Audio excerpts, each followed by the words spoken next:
Manuel, este 19 de noviembre concluyó la consulta de la Oficina de Comercio de Estados Unidos sobre las recomendaciones que presentaron al presidente Trump de suspender las ventajas comerciales que ha tenido Nicaragua para exportar a Estados Unidos por las violaciones al Estado de Derecho, a los derechos humanos y a los derechos laborales que estaban amparadas en el Tratado CAFTA. ¿Qué se puede concluir de la opinión dominante en estas más de 1.500 opiniones de los empresarios, por ejemplo, en contra de las sanciones, o de otros sectores que dicen que sí deben de suspenderse estas ventajas comerciales? Fueron un poco más de 2.000 comentarios que se integraron en la Oficina de Comercio. La respuesta dominante fue que había que aplicar, que respaldar los hallazgos de la Comisión de Comercio Exterior. En la mayoría de los casos no había un consenso de cuál sería la medida más apropiada, pero básicamente más del 60% de los comentarios fueron en torno a eso. El restante 40% provino fundamentalmente de empresas. La mayoría de las empresas fueron de tabaco. Prácticamente un tercio de los comentarios provinieron de ese sector. En segundo lugar, el sector café, y en tercer lugar, un poco de la industria de textil. Hay un tercer grupo que establece más fundamentos asociados con lo que pidió específicamente, en concreto, la Oficina del Comercio, que era cuáles serían las medidas que tendrían un impacto más directo sobre el daño que ha causado Nicaragua como régimen dictatorial y minimizarían los impactos a los negocios americanos. Y ahí básicamente hubo empresarios que fueron honestos y dijeron, aquí hay que aplicar suspensiones selectivas, pero también hay que ir acompañándolos con algún tipo de diplomacia y política exterior. Y yo creo que esas es más o menos las tres tendencias que se presentan. La Oficina de Comercio le va a presentar al presidente Trump una nueva estrategia, una nueva versión de sus recomendaciones, o simplemente se mantiene el documento inicial con todas estas pruebas de las violaciones a los derechos laborales y derechos humanos. La propuesta que vaya a presentar la comisión va a incluir fundamentalmente una recomendación sobre uno de los 4 componentes o una combinación. Lo más probable es que va a ser la opción de suspensión selectiva de beneficios con algunos imposición de aranceles a ciertos sectores. Pero también es posible que incluya otras recomendaciones que se sometan a la jurisdicción del Departamento de Estado. Hay que tener presente que comercio exterior no tiene autoridad en hacer política exterior propiamente dicha ni diplomacia. Por lo tanto, ellos van a diferir ese tipo de recomendación hacia el Departamento de Estado, y a partir de ahí la Casa Blanca estaría planteando cuál sería su decisión final. El presidente Trump no tiene un plazo legal para pronunciarse y tomar una decisión, tiene un plazo político. ¿Qué interés tiene este tema, el caso de Nicaragua, el CAFTA, en la agenda del presidente Trump? Nicaragua no es prioridad como política exterior. Lo que sí es prioridad es lo que está haciendo Nicaragua. Un régimen dictatorial que se está aprovechando del sistema. Es un país que ha usado la migración y el comercio como herramientas para beneficiarse en contra de Estados Unidos. Desde ese ángulo, este sí representa una prioridad política para la administración del presidente Trump.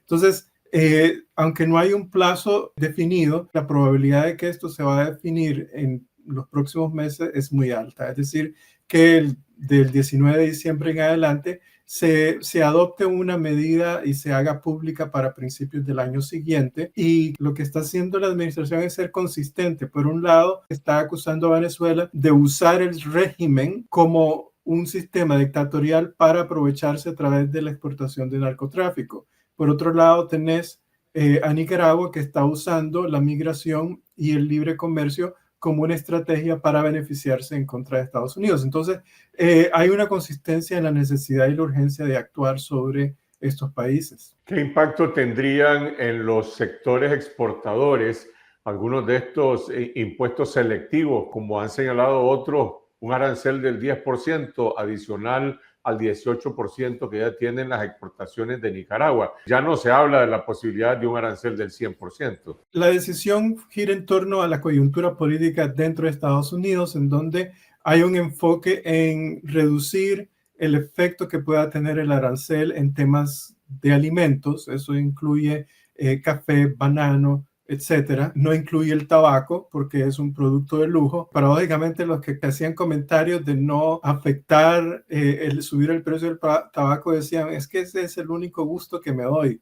En fin, sigan explotando a la gente, protejan a la dictadura, pero no suban los precios del cigarro. Sin embargo, en términos prácticos, el efecto inmediato sería una disminución de la demanda de productos exportados de Nicaragua. ¿A cuánto ascendería? Depende del tipo de medida. La probabilidad es más alta en que se imponga algún tipo de suspensión de beneficios al sector textil y, en segundo lugar, al sector de autopartes, que también tienen mayor probabilidad de movilizarse, de ser más portables dentro de Centroamérica que, por ejemplo, sobre el sector de alimentos o minería, que es un valor bastante protegido en general. Entonces, eso podría tener un efecto de una disminución de la demanda de un 10 a un 15% del valor exportado. Esos sectores que estás mencionando son altamente intensivos en trabajo, en el sector laboral. Por lo menos el caso de las textileras, ¿podría tener esto un impacto en el empleo? ¿Qué impacto podría tener en la economía en general en Nicaragua, es decir, en sus proyecciones de crecimiento el próximo año? La exportación de productos a Estados Unidos en particular está bifurcada entre el sector manufacturador en la zona franca y el sector agroexportador en diferentes territorios del país.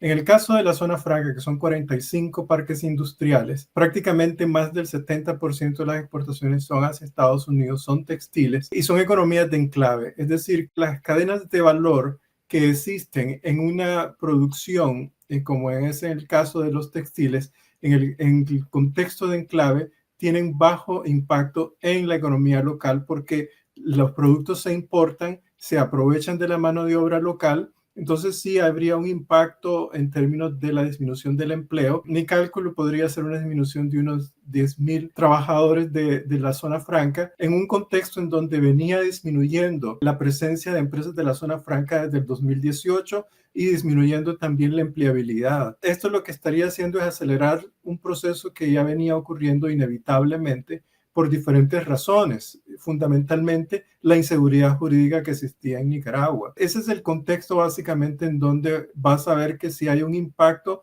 en ciertos sectores laborales y un impacto más que todo en la rentabilidad, porque las utilidades que genera empresas en la zona franca son altísimas comparados con lo que dejan en la economía local, que es básicamente salario. Menos del 20% del valor exportado se queda en el país en la forma de salarios. El informe del Fondo Monetario Internacional que se conoció esta semana advierte sobre la incertidumbre que rodea a la economía nacional y que podría estar afectada por sanciones, dice, más amplias y más estrictas, pero únicamente proyecta una leve disminución en las proyecciones de crecimiento en 2026. Es decir, está el Fondo Monetario tomando en cuenta el impacto que podrían tener esa suspensión de las ventajas de exportación que tiene Nicaragua ya. Yo creo que el Fondo Monetario, la economista Alina Cerara, básicamente han decidido proteger al régimen de Nicaragua, planteando que esta es una economía que mantiene ciertos indicadores y ciertas políticas fiscales y monetarias relativamente estables. El comentario que hacen en el comunicado de prensa básicamente es bastante generoso sobre la dictadura en un contexto que es bastante irreal, porque en primer lugar, este año, y ellos lo reconocen, la economía va a crecer en función de las remesas. El 33% del PIB va a provenir de remesas.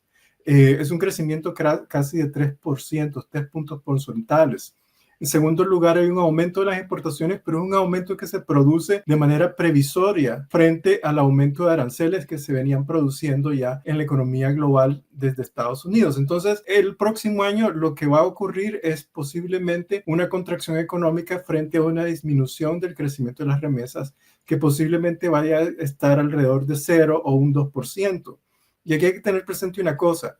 Un 3% de crecimiento de las remesas aumenta el PIB en un 1%. Entonces, si tenés un 0%, la economía del país no va a llegar a un crecimiento mayor del que tuvo el año pasado. En segundo lugar, una disminución del comercio exterior también va a tener un efecto sobre la actividad económica en general, no la actividad económica interna. La actividad económica interna en Nicaragua es precaria. La oferta crediticia, por ejemplo, no ha ido creciendo, ha ido disminuyendo, y donde crece, crece en el sector del consumo privado, que es básicamente endeudamiento que en el futuro muy probablemente no van a poder pagar. Entonces, los indicadores del Fondo Monetario, los comentarios que hacen son precarios. Da vergüenza realmente que sigan planteando esa forma y de alguna manera uno los entiende, pero dan pena ajena. En el otro tema que se pronuncia el Fondo Monetario, le hacen recomendaciones al gobierno, dice para hay que reforzar la transparencia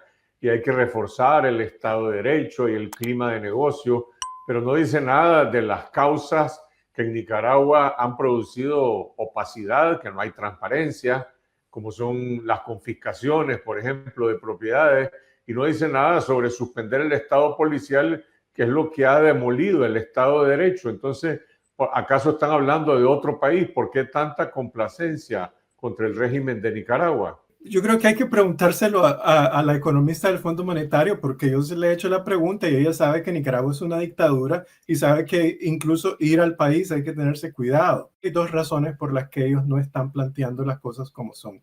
En primer lugar, porque no quieren echarse para atrás y tener que defender por qué en los informes anteriores también defendían al gobierno.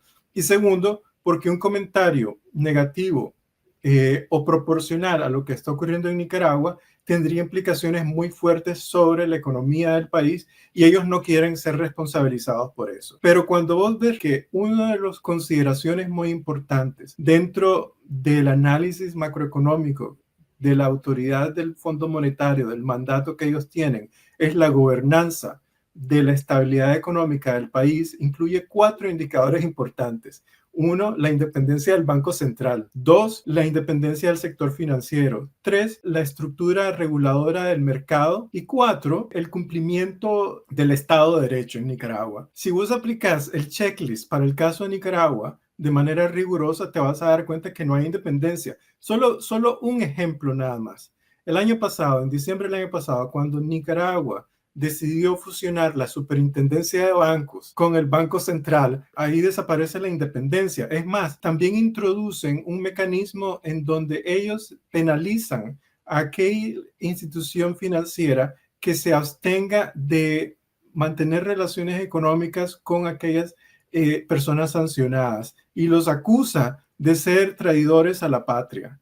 Es decir, en términos legales, lo que está haciendo Nicaragua es proteger a los criminales y eso en sí representa un riesgo financiero. La dictadura de Nicaragua puso al país en un riesgo financiero altísimo y el Fondo Monetario se queda callado. Ya ni hablar del problema del Estado de Derecho, donde no hay seguridad jurídica, donde el sistema de justicia desapareció y fue subordinado por la Fiscalía. Entonces, esa inconsistencia realmente no tiene sentido. Pero independientemente de las proyecciones del Fondo Monetario, lo que parece estar claro es que esta suspensión de las ventajas comerciales que Nicaragua tenía para exportar en Nicaragua son inminentes. Quizás no son una bomba atómica o no va a provocar un colapso de la economía nicaragüense. La economía va a seguir funcionando a un ritmo menor, con ciertos impactos en las zonas exportadoras, pero ¿afecta o no al país? Porque el gobierno parece no darse por enterado y la única respuesta que han dado hasta hoy es entregar más concesiones a las empresas mineras chinas y vender como una panacea estas zonas económicas especiales libres de impuestos para los inversionistas chinos. ¿Puede esto impactar en la economía, compensar la pérdida de estas ventajas para exportar a Estados Unidos? Realmente no. Lo que ocurre es que los que están asesorando a Rosario le están diciendo a ella, vos quédate callada, porque mientras vos dejes que sigan deportando gente y no digas nada, y vos dejes que llegue la gente a Nicaragua y no hagas ninguna actividad de narcotráfico, los Estados Unidos te van a dejar sola. Y esa no es la realidad, porque la política exterior actual de Estados Unidos es unilateral, no hay concesiones bilaterales.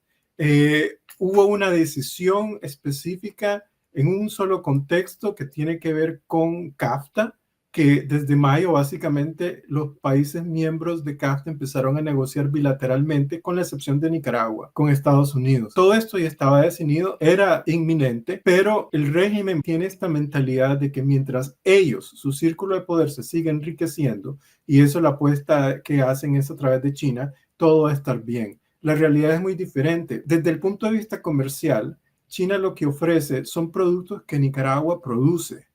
Entonces vos no podés seguir importando en cantidades que no te permiten competir internamente. Por eso están desplazando al comercio interno nicaragüense, y por eso los nicaragüenses están encachimbados con los chinos, con la dictadura. Lo que pasa es que en un contexto de política del miedo no te van a echar el disgusto a la dictadura directamente, y entonces la están depositando sobre los chinos, pero la culpa es de la dictadura. En segundo lugar, lo que está invirtiendo China en Nicaragua es en un contexto de largo plazo, a 10 años, especialmente en el contexto de la minería, asumiendo que lograrían desplazar a empresas de oro que están exportándose al exterior. Ese contexto solo puede ocurrir si el régimen de Ortega y Murillo básicamente deciden debilitar la capacidad productora de empresas como Calibre Mining, como Henco, entre otras. Y eso lo que está haciendo es seguir achicando las oportunidades y las opciones de sostenerse durablemente a más de 2 años.